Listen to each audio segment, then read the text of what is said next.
কৃষ্ণ শ্ৰদ্ধাভাজন দৰ্পণনগৰ ৰাইমাতৃ সমস্ত ইতিমধ্যে পুৰঞ্জনে তেওঁ যি আধ্যাত্মিক দৰ্শন আছিলে সেই আধ্যাত্মিক দৰ্শনখিনিও পৰিত্যাগ কৰি সন্মুখৰ আগত দেখি থকা সেইগৰাকী ৰমণীৰ শাৰীৰিক সৌন্দৰ্য, সেইগৰাকী ৰমণীৰ যি কমনীয়তা বা সেইগৰাকী ৰমণীৰ যি লোভনীয় যি ভাৱনা, সেই লোভনীয় ভাৱনাত আতৰিত হৈ তেওঁ সেইগৰাকী ৰমণীৰ সংসকে লাভ কৰিবৰ কাৰণে তেওঁৰ ওচৰত যেতিয়া প্ৰেম নিবেদন কৰিলে, প্ৰেম নিবেদন কৰাৰ পিছতো তেওঁ আকৌ অৱগত কৰিছে, ব্ৰীড়া দূৰ কৰি চায়ুক সুন্দৰী মই পুনু তোমাৰ দাস, তোমাৰো মুখৰ বচন শুনিলে বৈকুণ্ঠে নোখোজো বাস।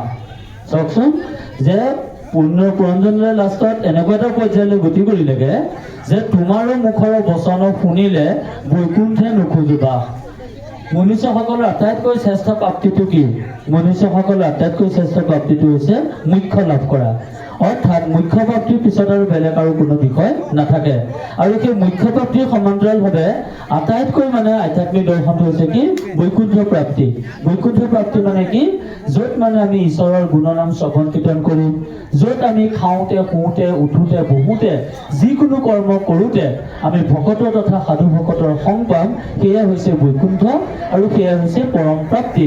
কিন্তু অতি দুখৰ বিষয় যে পুৰঞ্জন ৰজাই এগৰাকী নাৰীৰ মুখৰ মাতষাৰ পাবৰ কাৰণে, এগৰাকী নাৰীৰ সংগ লাভ কৰিবৰ কাৰণে বা এগৰাকী নাৰীৰ মায়া মোহত পৰি তেওঁ বৈকুণ্ঠৰ সুখ ভোগক তেওঁ কি কৰিছে? পৰিত্যাগ কৰিছে। এই কথাটো কিন্তু অকল পুৰঞ্জন ৰজাৰ ক্ষেত্ৰতে প্ৰযোজ্য নহয়। আপুনি মই আমিকে আদি কৰি মনুষ্যসকলো কিন্তু এই একে ধৰণৰ ভাৱনাতে আমি কি হৈ আছো? ভাবিত হৈ আছো। আপুনি মই আমি কেতিয়াবা সপ্তাহৰ মূৰত, কেতিয়াবা বছৰেকৰ মূৰত, কেতিয়াবা মাহটোৰ মূৰত আপুনি আমি কাৰ সংগ পাওঁ? এই গুৰু ভকতৰ সংগ পাওঁ বা সাধু ভকতৰ সংগ পাওঁ। কিন্তু সেই গুৰু ভকতৰ সংগলৈ মাতিলেও আমি কেতিয়াবা যাবলৈ অসুবিধা পাওঁ বা কেতিয়াবা আপুনি মই আমি কিবা কিবি অজুহাতত আমি কি কৰোঁ? সেই গুৰু ভকতৰ সংগৰ পৰা আমি কি হৈ থাকোঁ? বঞ্চিত হৈ থাকোঁ। অৰ্থাৎ যে পুৰঞ্জন ৰজাৰ যিটো দুৰ্গতি হৈছে, সেই পুৰঞ্জন ৰজাৰ দুৰ্গতিটো কিন্তু এই কলিকালৰ অল্পমতি মলমতি মনুষ্যসকলৰ প্ৰত্যেকটো মুহূৰ্ততে কিন্তু কি হৈছে? সংঘটিত হৈছে। এই বৈকুণ্ঠত থকা যিটো অনুভৱ, সেই বৈকুণ্ঠত থকা অনুভৱটোনো কেনেকুৱা? যে বৈকুণ্ঠত কি থাকে?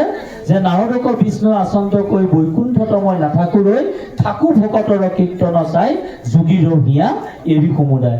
অৰ্থাৎ আপুনি মই আমি যদি ঈশ্বৰৰ নাম যদি শ্ৰৱণ কীৰ্তন যদি কৰোঁ আৰু সেই শ্ৰৱণ কীৰ্তন কৰাৰ মুহূৰ্তত আপোনাৰ মোৰ মনলৈ যিটো ভাৱনা আহে, সেই ভাৱনা হৈছে বৈকুণ্ঠময় ভাৱনা।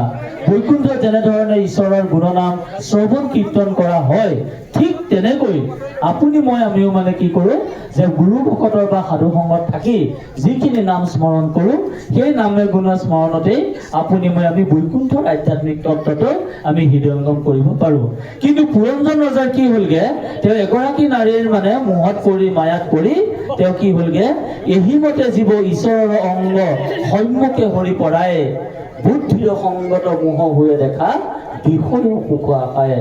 যে সংসাৰৰ বিষয় বাসনাত পৰি সেইগৰাকী নাৰীৰ শাৰীৰিক সৌন্দৰ্যৰ মোহত পৰি তেওঁ যি আত্মজ্ঞান, তেওঁ যি আত্মতত্ত্ব বা তেওঁৰ যি আত্মবুদ্ধি, সেই আত্মবুদ্ধিখিনি তেওঁ কি হৈ গ'ল? তেওঁ পাহৰি গ'ল। কৃষ্ণ।